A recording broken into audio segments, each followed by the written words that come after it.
Hey everybody, it's Julianne from Cary Quilting Company in Cary, North Carolina, and today is Work From Home Wednesday. Many of you might know that my first business was actually making t-shirt quilts and memory quilts for customers. So I've made thousands of t-shirt quilts between 2005 and 2016. My team and I literally made thousands. So I've got t-shirt quilt making down to a science, and now I find myself with high school senior twin boys who are waiting on their graduation t-shirt quilts. This is definitely the most popular time of the year for t-shirt quilts, and so this is my Work From Home Wednesday, preparing my kids' shirts for their t-shirt quilts, which I hope to have ready for them in about a month. So I wanted to show you how I go about preparing shirts for t-shirt quilts and the kind of process I go through. There are obviously other ways to do this, but this is just the way that I found works best for me over the years. So right here I have a smaller shirt from when one of the boys was smaller. This was definitely one of his favorites. And I'm going to start by just cutting a huge square out of this shirt, basically taking off the sleeves and the neck so that I have a lot of shirt to work with. So I just lay the shirt flat out on my cutting table and just kind of start hacking with my rotary cutter to take off the sleeves and neck and turn this into two pieces. Sometimes I like to leave a little bit of the neckline in there because it gives a little bit of interest and lets people realize that it was once a shirt. So the back of the shirt has nothing on it. I don't need it. So I'm going to go ahead and toss that away. This is the front, the part that I want included in my quilt. So right here I have a fresh bolt of Pellon 911 fusible featherweight.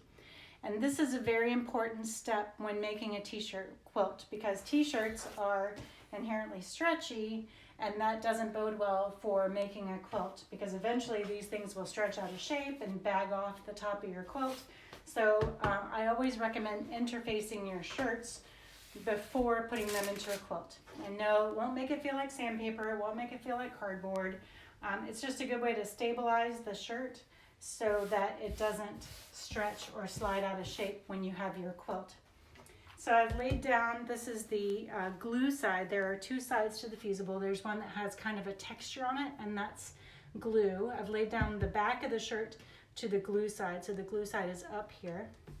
And I'm just going to take another round with my rotary cutter and cut this shirt out so that none of the interfacing is showing.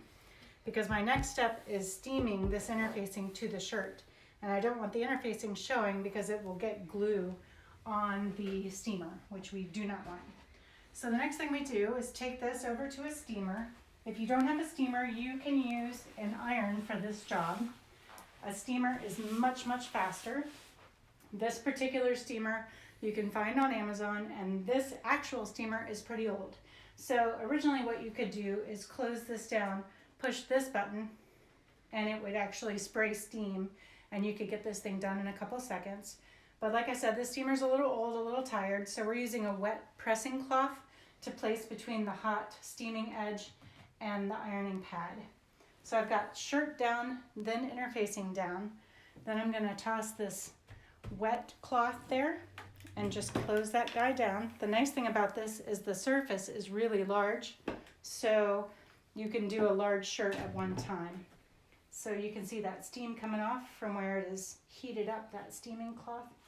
And now I'm just going to flip the shirt around this way and steam the bottom half.